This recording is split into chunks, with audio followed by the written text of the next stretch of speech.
Hello everyone, you're watching CardyGolf. Welcome to my YouTube channel.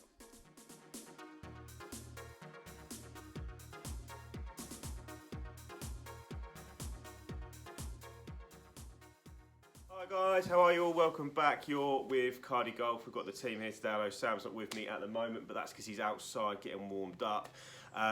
Not because he's ready to get another smashing in one of our little challenges, but it's actually because today we're going to gap test him. Okay, so for all those that don't know, a gap test is essentially you finding out how far all your golf clubs in your bag go. The reason it's called a gap test, you find out what the gaps are in between them, etc, etc. In an era where everyone has distance measuring devices, watches, Bushnells, you really need to know how far you hit your golf clubs. So it's quite interesting. Sam's also sent me a list of how far he hits his clubs, or how far he thinks he hits his clubs before we actually do the gap test. So I'm quite excited to find out how far out he is, or maybe there'll be some credit due if he's actually bang on.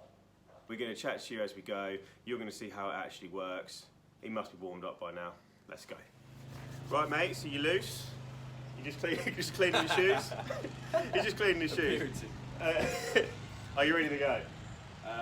Yeah, I think so. It's a bit of a left to right wind today, so I feel like I'm going to have to guard against a low pull of everything. But I'll just trust the track now.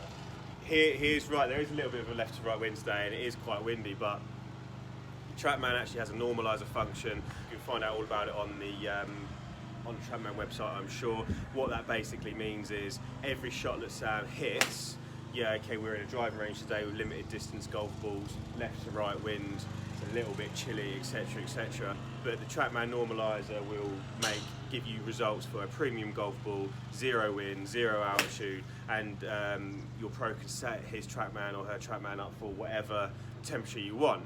I've got mine set to 15 degrees at the moment because we're kind of just coming out of the summer. In the winter I'll probably turn it down a little bit. All Sam's results will be normalised, so when he gets to the golf course he can then do the maths depending on the temperature, air conditions, altitude, whatever it happens to be.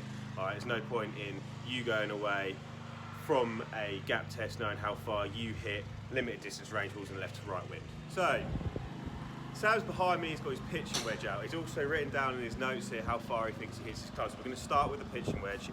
He says to me that he carries his pitching wedge 135. Now I put emphasis on the word carries because also what you don't ever really need to know from a gap test is how far the club totals, because the total distance of the club is going to vary so much depending on what it's landing on. That seemed a nice strike. Obviously he will tell me if he doesn't strike them well, if he mishits it. I also tend to feel like I know if someone hasn't misstruck it, so quite often I'll say to the student, how was that? And they'll say, yeah, it's okay. Between us we'll decide whether to leave it in. What we won't do is leave in any mishit shots, any poor data, because that clouds otherwise decent numbers. So Sam's just asked me how many we're going to do. I think generally I'll get him to hit 4 or 5 balls of each golf club. I want at least 3 well struck, very normal shots. You know, if he hits 3 shots and they're all right next to each other, well actually there's no point in doing it anymore because it's pretty conclusive. Yeah, good swing, mate. I think we can change to the 9-iron now. Okay, I'll now come for another view to see Sam strike some 9-irons.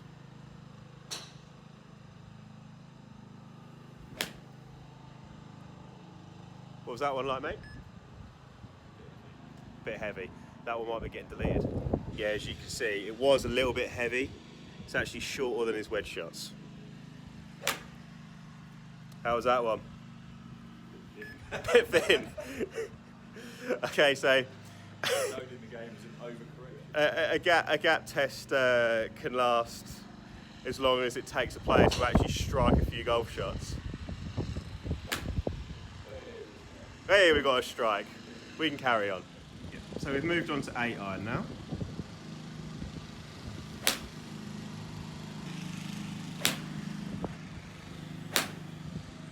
Seven irons, mate, yeah?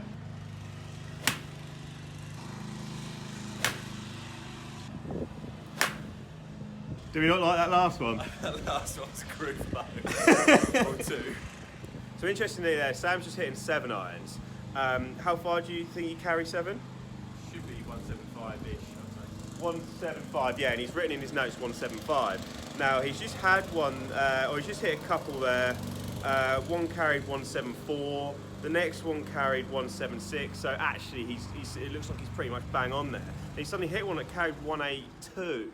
So he's just asked me about that, and the biggest thing I can notice is it come out with very little spin.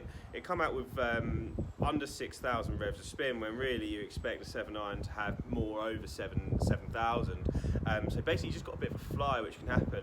Now we're doing this off a mat today, and I prefer to do it off a mat for exactly that reason. You don't get as many of those flies as you do on the grass per se. And if you're on the grass, you're constantly having to clean grooves, etc., to make sure that you don't suddenly get shots that are flying out loads further than they should do. But like I delete any miss-hit anomalies while we're doing our gap test, I'm also going to delete the one that come out as a bit of a flyer.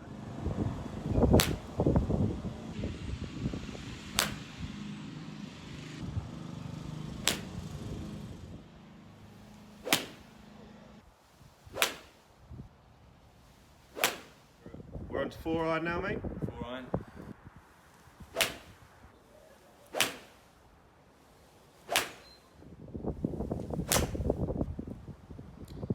That sounded so pure. So did that. Starting to hit some. Starting to hit some at a pretty good time, because if you've got any hosel rockets now, that could be the end of CardyGolf. Yeah, pure, nice. Right, okay guys, Sam's gap test done, and for your viewing pleasure, I'm going to chuck those numbers, or not the numbers, I'm going to chuck a picture of his gap test up on the screen now. So you can see where his gaps are, they're all pretty even, he hit it quite nicely there. So how did you feel that went? Yeah, good. I think obviously I haven't really had a chance to properly go through the numbers yet, but I feel like we were right on most, but off on a few maybe. Yeah.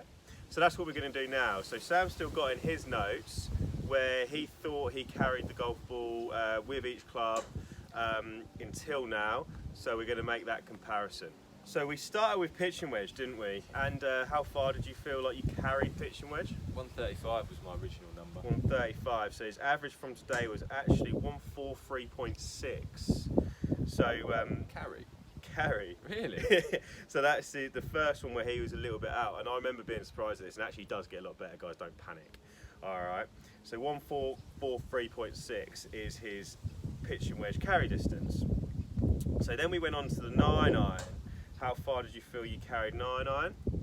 I had 145, but I feel like this is going to be a bit out as well. It's probably going to be long. Okay, yeah, he starts getting better in a minute, I promise. 153.6. So the gap there is absolutely perfect, I would say. 10 yards on the button, 143.6 to 153.6. So then 8 iron.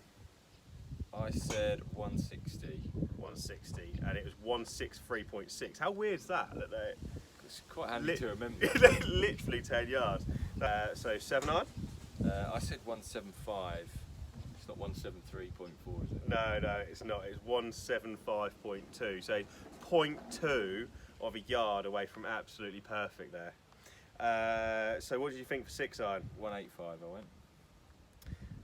And it's 186.9, so it's pretty close. 5 iron? 200 I said, but I did sort of think maybe halfway through that I might be a bit out on that one. I thought it was a bit short. You did. You thought. You weren't really. 196.6 is how far you carried it, so you're still pretty good. I think I remember you saying, well, maybe in my head I allow for some kind of rollout. Yeah, no, I was thinking maybe on the longer clubs I'm actually rolling out a lot more than what I'm potentially given credit for. Yeah, absolutely. But again, it's this calculation that you can do when you're there. If you know you carry the club 196.6, then it's perfect. Right, that takes us to 4 iron. 210.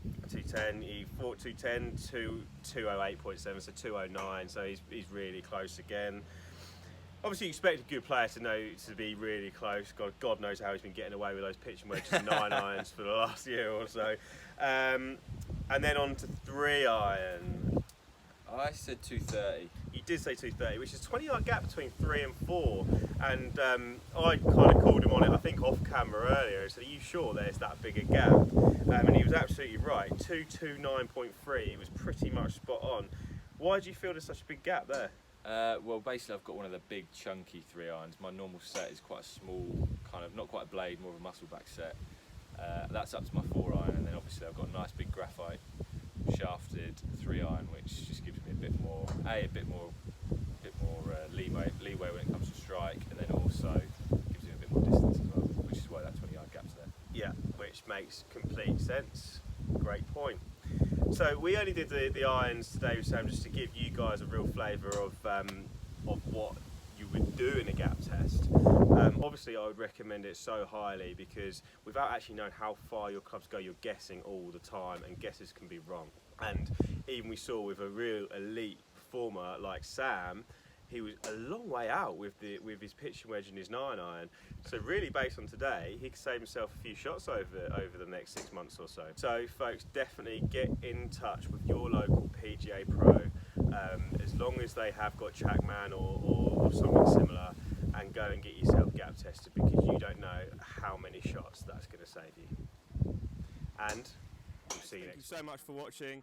Please like and subscribe to the channel. Follow me at CardyGolf on all other social media, and I'll see you next week.